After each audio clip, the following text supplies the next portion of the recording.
आप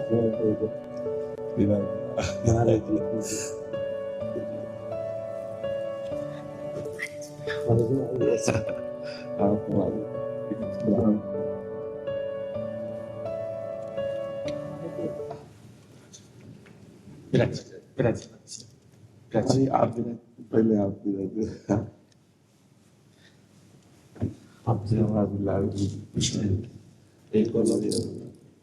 सखी को बड़ी कृपा करे आपका दादा। और जी ठाकुर जी की पधराई भाई पोशाक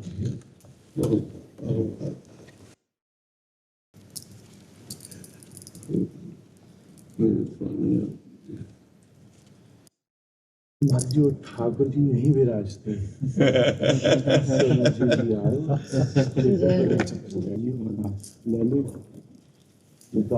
ऊपर कुटिया में पहुंचा और हमारे जी गौर गुरु राधा रमन और जी हमारे जी प्रसादी और जी कछु बाबा की और कुछ ऐसे ये हमारे अब पूरे लोग गए। अब मेरो तन बैठो और सब तो लुट गए। अब हम अंदर से नहीं बता रहे कि अपार आनंद की अनुभूति हो रही। हमें बाबा से लेकर आपके पिताजी ने जो दुलार किया राधा रमन जी में ना, वो हमें याद, कोई परिचय नहीं था, कोई कुछ नहीं था, पर ऐसे बुलाया और दुपट्टा डलिया और तुलसी दल सब ऐसे हम कहा हेतु की कृपालु राधा रमन जी।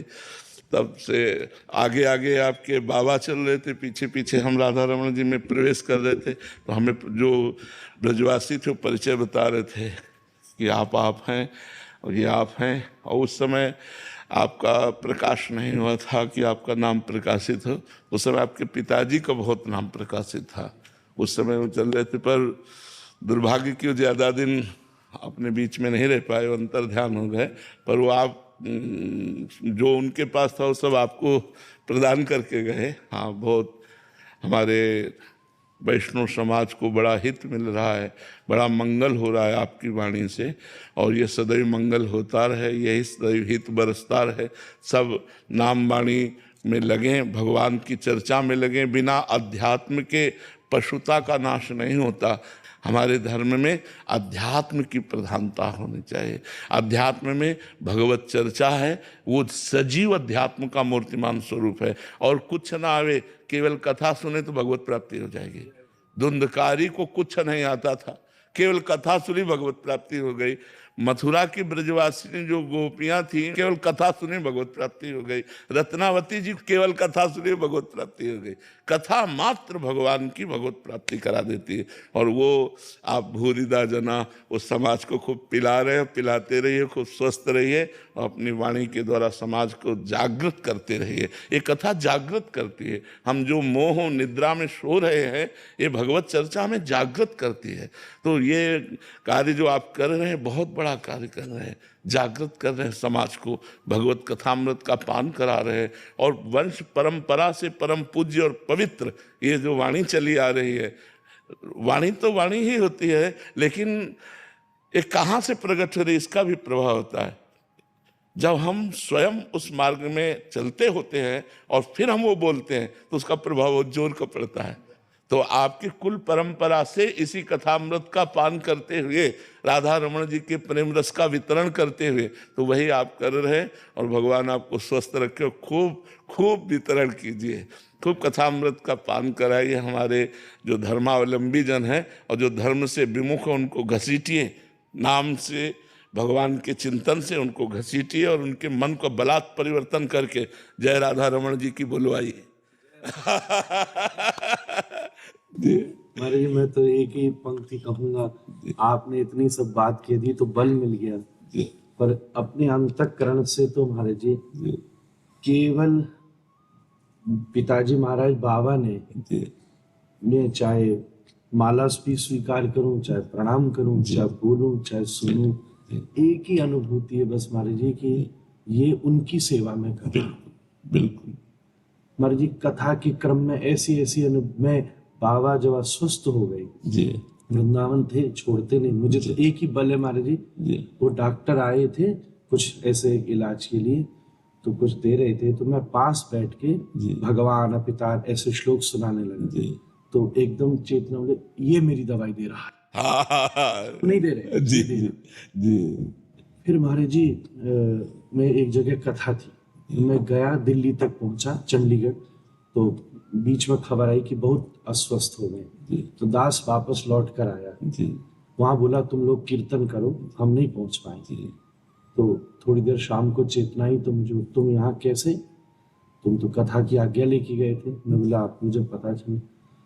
बोले ये क्या कर रहे हो, मेरा शिष्य व्यासपीठ पर कथा कह रहा हो और मैं प्राण छोड़ दूं, हाँ, इससे बड़ा मेरा क्या सुख। हाँ, बिल्कुल बिल्कुल बिल्कुल बिल्कुल। और महाराज जी अगले दिन ऐसे ही हुआ, दास सेवा कर रहा था जी जी, और वो माँ ने फोन पे चालू किया, बाबा सुनते रहे जी जी। तो मैं महाराज जी चाहे आपके चरणों में बैठू, कहीं बैठू, मैं तो अभी भी उसी आसन पर बैठा हूं। बिल्कुल बिल्कुल। और आप ऐसी कृपा करें कि नामे रुचि जीवेर द्वया वैष्णव सेवन, यही से अधिक धर्म नहीं सुख। हाँ बिल्कुल बिल्कुल, इससे बढ़कर सब शास्त्रों का सार महाप्रभु ने बता दिया, सब शास्त्रों का सार। आज तो स्टाम्प लगी।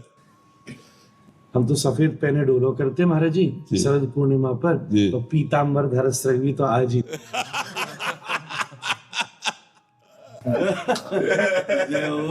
अभी तक तो पीरी में छुप रहे थे, आज पीरो घोर के दिखाई दी तो महाराज जी सफेदी में कौन सा पीरो छुपा है।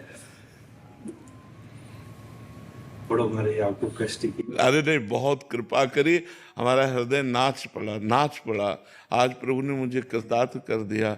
हाँ, बहुत हम अंदर से लालायित थे, पर तभी होता है जब प्रभु मिलाना चाहते हैं अंदर से। पर ये जो डायलिसिस प्रक्रिया है, ये इतनी खराब प्रक्रिया है कि इसके बाद फिर उठने की हिम्मत नहीं रह जाती। खड़े हो तो अंधेरा छाता, चक्कर होता है, तो इसलिए कहीं जा ही नहीं पाते।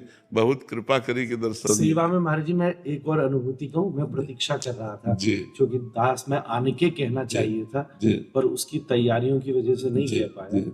तो सेवा में प्रतीक्षारत तो था, मन में उत्साह इस बात का था कि मैंने खूब प्रयास करके श्रृंगार किया, फूल भी लगे, ये लगे, सब लगा, पर मन में ये भावना थी कि भगवान का श्रृंगार संत है और कुछ श्रृंगार नहीं, इसलिए सबको विनती करी।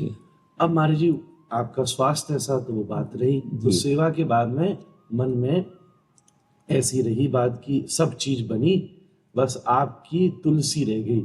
बस सब भोग बन गया, तुलसी रह गई। फिर कुछ दिन के बाद में आप पधारे, राधा रमन जी भी गए थोड़े दिन बाद, वो मैंने उसमें वीडियो में देखा।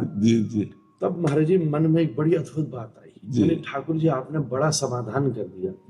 अब महाराज जी भी खड़े होते और आप भी खड़े रहते, तो हम ही भ्रम में पड़ जाते कि सेवा यहाँ करनी है कि वो छज्जू का कहना एक पासे रहे। तो इसलिए दास बस ये सब कहने आपकी शरणागति में है। उदार शिरोमणि है। और आपके अनुग्रह से महाराज जी ये घर से भी एक बालकों के लिए इस समय 2 लाख बालक हैं, तो निमाई पाठशाला के नाम से वो सब बच्चे आए भी थे जी महाराज जी, वो सब सेवा कर रहे हैं शास्त्र की, वो आप आशीर्वाद। ये राधा रमन गोपाल पहले महाराज जी मंदिर में जय जय